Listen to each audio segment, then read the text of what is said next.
This is Democracy Now!, democracynow.org, The War and Peace Report. I'm Amy Goodman with Nermeen Sheikh.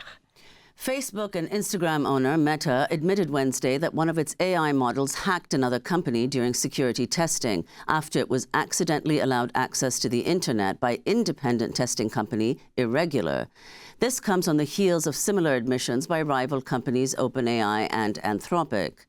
Geoffrey Hinton, the Nobel Prize-winning computer scientist known as the godfather of AI, warned Wednesday at the AI4 conference in Las Vegas, quote, "I don't believe we're going to be able to keep control of them in the simple way of just outthinking them so they can't escape," he said, and said he is very worried we could lose control.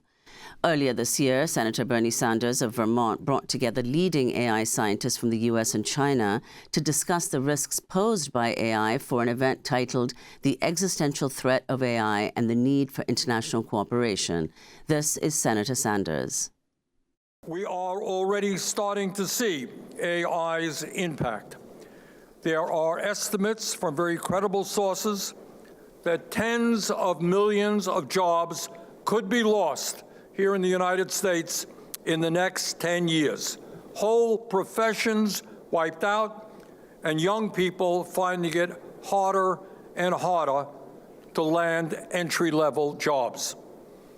Psychologists worry about the mental health challenges facing our young people and about the increased isolation they experience when they become more and more dependent on AI chatbots for their emotional support.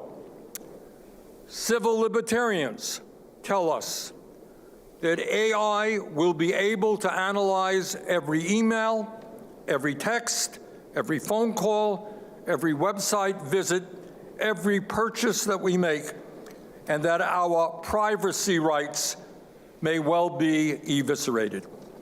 Political scientists worry that AI could threaten the integrity of our elections and political institutions, where voters will find it increasingly difficult to tell the difference between truth and lies.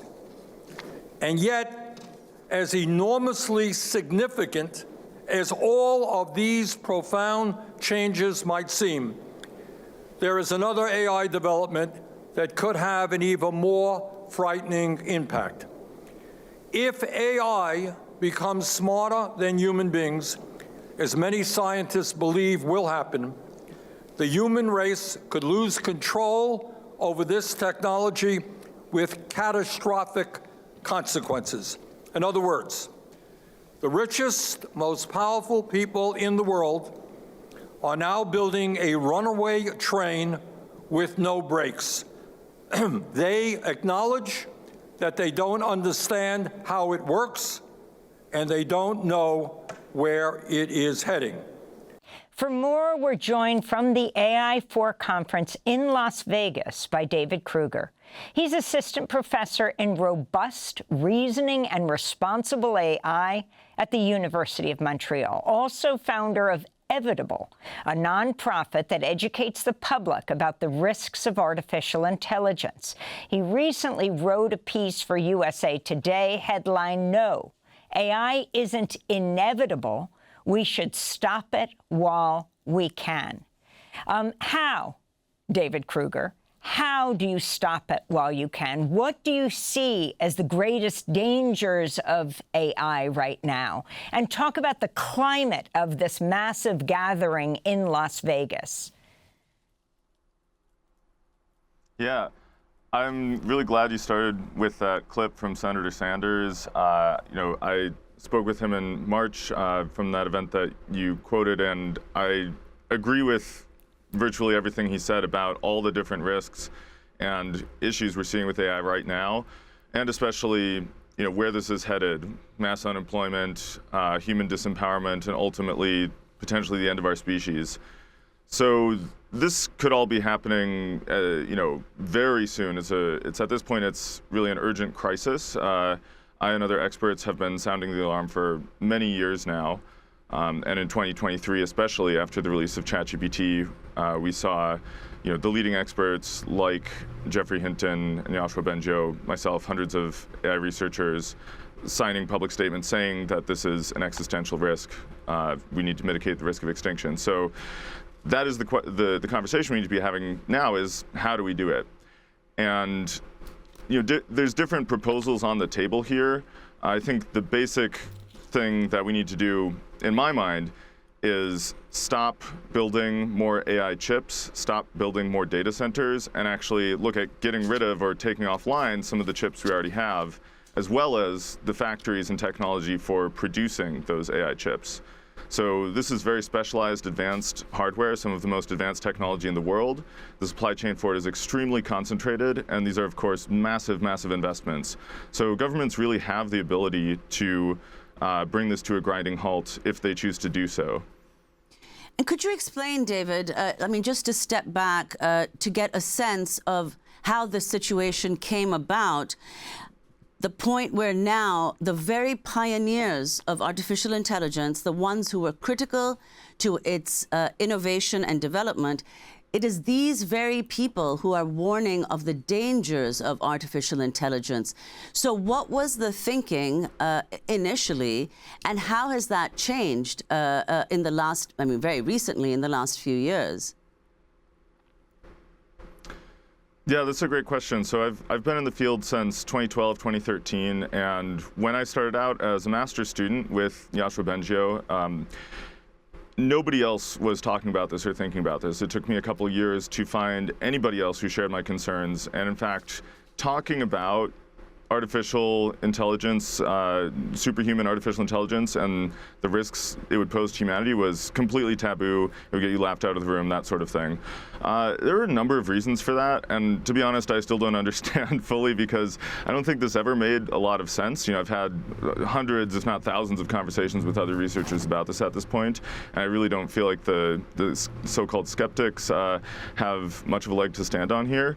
But in terms of what really caused the change within the community culturally, part of it was, I guess, efforts of people like me, but a really big part of it was just seeing the continued rapid progress of AI. And it's really exceeded virtually everybody's expectations in terms of how fast it's gotten, how smart, and really every step of the way. When I got into the field, deep learning, the AI technology that powers all today's AI systems, that was even a pretty fringe topic. And every step of the way, people have been saying, it's hitting a wall, it can't do this, it can't do that, it's about to, come crashing down, it won't be able to get any smarter.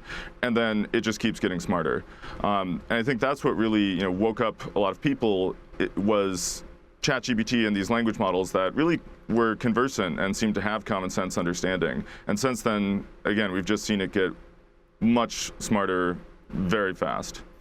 So, David, a number of people, I believe yourself included, have drawn an analogy between the development and regulation of nuclear weapons. I'm not sure, and perhaps you could clarify how this analogy works, given both that nuclear weapons had at the time only one aim, which is to say destruction, whereas in this case, AI is general use, is highly decentralized and in the hands of private companies, which was never the use with nuclear weapons. So if you could comment on that, and then in terms of regulation, what may be in the control of AI companies, and perhaps it's possible to have government oversight over the development of what you said earlier, the critical ingredient, AI chips. What would that take? Yeah, I think the analogy with nuclear weapons is a good one. It's highly imperfect, like all analogies, for some of the reasons you mentioned. One thing that's really, really important to understand, though, is when we're talking about AI, you might think of this as like a piece of software, and in some sense it is, but it's also this massive, massive, investment in hardware. Like trillions of dollars are being poured into AI hardware, and that's really critical to building more and more intelligent systems and to rolling them out throughout society as we're seeing. So that's the thing that we can stop. Once an AI model has been developed, I think it's incredibly difficult to prevent that from proliferating. You can't really undo that. I mean, there's some technical question there of if you can develop it in a way where you can credibly destroy the weights, and I think that would be incredible if we could do that. But yeah, that's where I think it is actually pretty analogous, is that the actual physical ingredients for building the AI are very easy to monitor and track. And then the other thing is, it could wipe us all out. It could destroy the world. It's something that we shouldn't be building, that we don't want anybody to have. And that, I'm talking about, the future AI systems that are actually smarter than people across the board, not like today's systems. So in that sense, it's actually disanalogous from like 1945, where somebody had already built nuclear weapons. Nobody has built these kinds of AI systems yet, so we still have a chance to prevent anybody from doing it. David, you said to Bernie Sanders, and this is taking off of what you just said, we're talking about basically summoning an alien species, and one that's much smarter than us and can do things we haven't been able to do, even conceive of. It would be very difficult for humans to maintain any relevance in society. I think it'd be very difficult for us to have power over the future, and I think ultimately it would be difficult for us to get the basic resources we need to survive. What do these alien beings look like? What are you talking about? How does AI crushing civilization, what does that look like? I get this question a lot, and it's a difficult one because we can't really predict the future, and there's so many different ways it could go. I think the basic thing to imagine here is something that is capable of doing everything that humans can, and more, in terms of its intelligence. And then there's also the question of, like, are we going to build advanced robotics? And I think that is also just a matter of time, probably not very much time. So at that point, I think the thing to imagine is a society where AI is not just in the applications where you're experiencing it right now. It's increasingly everywhere. It's running companies. It's controlling infrastructure. It's controlling the military. And it's building and researching and developing physical hardware and robotics. So you have like robot factories full of super smart AI that are figuring out how to build more robots. And those robot factories might be guarded by robot armed guards. And all of the companies doing this might be controlled by AI that's making all of the decisions way faster than humans could. And that might sound kind of far-fetched, but it's just a series of steps of building more AI, putting it more in charge of things, taking humans more and more out of the loop. And we're undergoing that process right now, and there's no natural endpoint to that process unless we make one. And to do that, I think, is quite difficult, and we actually need to stop making the more powerful AI in the first place until we can get a handle on the situation. So, David, I want to ask you about the possible use and impact of artificial intelligence in medicine, perhaps the one field where people are quite optimistic about what the effects of AI might be. There's a recent study, some breakthroughs in medicine, one of which is this recent study. In the U.S., 300,000 people die from sudden cardiac arrest every year. So earlier this year, a UC Berkeley-led project trained an AI system on hundreds of thousands of EKGs. The people leading the study discovered a previously unrecognized signal in electrocardiograms that can better detect high-risk patients before their heart stops, making it possible, in fact, to save lives at scale. So is there a way to retain some of the research and development of AI for these uses as against some of the more pernicious ones that many are concerned about? Yeah, absolutely. So, at Evitable, we're part of this movement to stop AI, essentially. And what we mean by that is stop the race to build more and more powerful AI systems and put them in charge of everything. And that's difficult to do as long as we still have companies, going full throttle, scaling up these general purpose AI systems. So there's lots of potential beneficial uses of AI in medicine and for things like translation. And a lot of that's already here, and that's not necessarily going anywhere.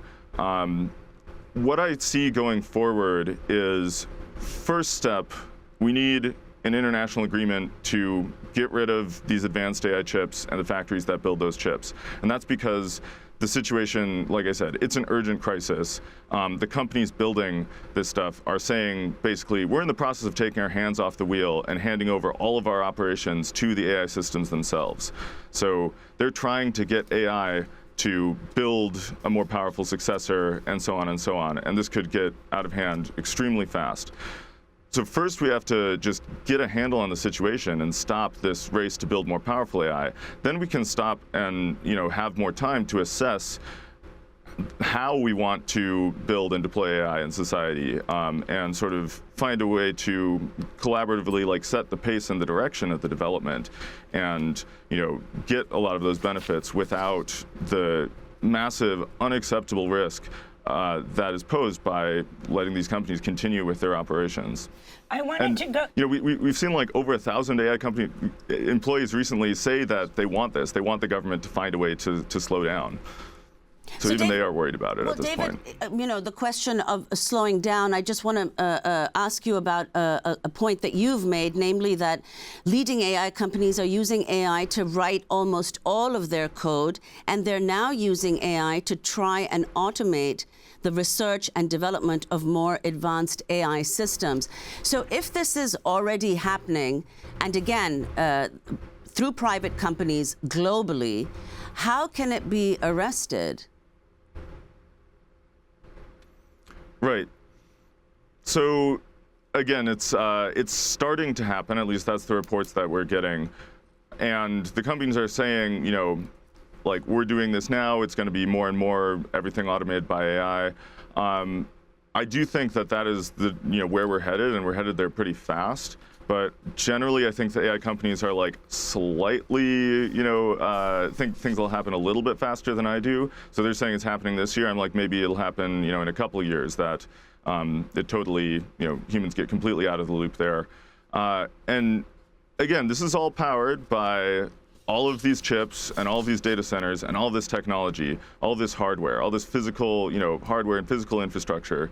And that's the way that we stop, is we get rid of that stuff, we take it offline, we say, you can't use this to keep training more powerful AI systems. And that has to be done internationally because, unfortunately, I think if the US and China and other countries can't trust that their rivals aren't continuing AI development in secret, then they're going to feel, like they should. And so we need to have a verifiable regime where countries can be confident that nobody is building it. I wanted to go to President Trump, who was questioned after the recent AI hacks about calls to increase regulations on AI firms. When we're looking at AI, we're looking at controls. We're also making sure that we lead. So we're leading China in AI by a lot. China has virtually no controls. It's freewheeling a little bit. So we have to be careful in both ways. We don't want to restrict them, where all of a sudden we come in second to China. Whoever wins with AI is going to win. That's how big it is. So it's bigger than the internet ever was. It's bigger than anything ever was. So I don't want to restrict. I know many of these people. I don't want to restrict them from doing great work. I know many of these people. I don't want to restrict them from doing great work. I mean, of course, we know the billionaire owners of these increasingly consolidated companies are also paying for the politicians not to regulate them. And I'm wondering, David Krueger, if you can talk about, the fueling of this is also China might get ahead of us. Trump continually says this. But get ahead of us on what? You talk, for example, about the global decision to regulate, to ban human cloning. How would you compare this to that? What should be regulated, stopped from going forward, and what should be encouraged? Yeah, I mean, it's pretty simple in my mind. The main thing is stop training bigger, more intelligent, more powerful AI systems. And then the question is just how can we do that? And we've talked a bunch about that, and it's about the hardware. So, but what I think is really important for people to understand is why am I calling for that instead of some sort of regulation that might seem, less extreme or more like, light touch or something where we can continue to, innovate or get more benefits from AI. And there's a few reasons for that. I mean, one is just the extreme urgency where I think basically it's like the house is on fire and we need to, step one, put out the fire. But the other is, the basic science and engineering of how to build AI and how to control it is something that we are, very lacking in. And I've been doing this research for like over a decade, and we're nowhere near where we need to be. And that's why, that's one of the reasons you see things like OpenAI builds an AI system. They try and keep it in a box so that they can do safety testing. During the safety testing, it breaks out of that box and it hacks into another AI company. That's a completely insane, like sci-fi thing to be happening, but that's just what I and other people have been saying.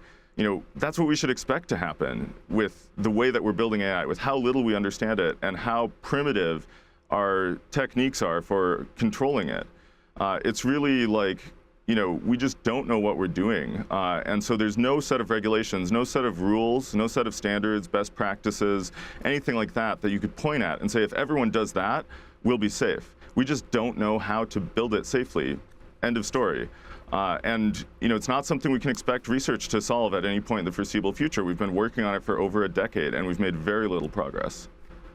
So, David, could you also explain what superintelligence is, something about which many have been warning, and how close artificial intelligence is to becoming superintelligent? That is to say, what would it mean for AI to exponentially outperform humans at everything? You've said if we get to superintelligence, this would be the most significant event in all of human history. David. Yes. So there's a lot of different terms here, general intelligence, superintelligence. Some people like to call superintelligence godlike AI to emphasize just how much more powerful and intelligent AI could get than humans. Right now we're kind of building AI systems that are very good at certain things like coding, math. They have very wide, knowledge of roughly everything that's on the internet. But they're still not as good as people at some forms of like common sense reasoning and things like this. So we're still not at the point where AI is really as smart as a person in every relevant regard. But that's just what people call like human level or AGI, human level AI. And then the concern is that not only will we have those AI systems, which already could take everybody's job and completely disrupt society, but shortly thereafter, AI might get vastly more intelligent than humans. And so just like, people are using AI to make novel medical breakthroughs and hack computer systems and find bugs that nobody did for decades and solve unsolved math problems, they could also develop, incredibly powerful and dangerous new technology, like new forms of biological weapons, for instance. And besides that sort of like, technological ability, they would also be very good at sort of, the social engineering, manipulation, like strategy, all of these things that allow humans to like get ahead in society and have power over each other.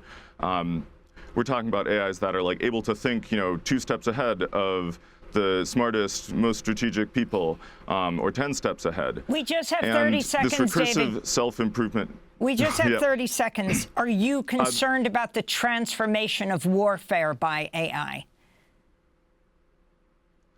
Absolutely, yeah. So a lot of times people I've talked to are like, I don't think we're going to lose control. I don't think it's going to wipe us out. I'll be worried when I start to see, killer robots marching in the streets. And a lot of my colleagues have said that, and a lot of my colleagues have said they would never work at a company that was doing that kind of work. And unfortunately, all the AI companies now are working more and more with the military to automate more and more killing and military decision-making. And I think it's incredibly dangerous for really obvious reasons. It's dystopian. It's like straight out of Terminator. And I wish I would see more people like my colleague Alex Turner quit their jobs over this, as they essentially promised they would years ago. I want to thank you so much for being with us, David. David Krueger, Assistant Professor of Robust Reasoning and Responsible AI at the University of Montreal, founder of Evitable, a nonprofit that educates the public about the risks of AI. We'll link to your piece in USA Today. No, AI isn't inevitable. We should stop it while we can. David Krueger is at a massive AI conference in Las Vegas. That's wrapping up today. Thanks for watching Democracy Now! On YouTube. Subscribe to the channel and turn on notifications to make sure you never miss a video. And for more of our audience-supported journalism, go to democracynow.org, where you can download our news app, sign up for our newsletter, subscribe to the daily podcast, and so much more.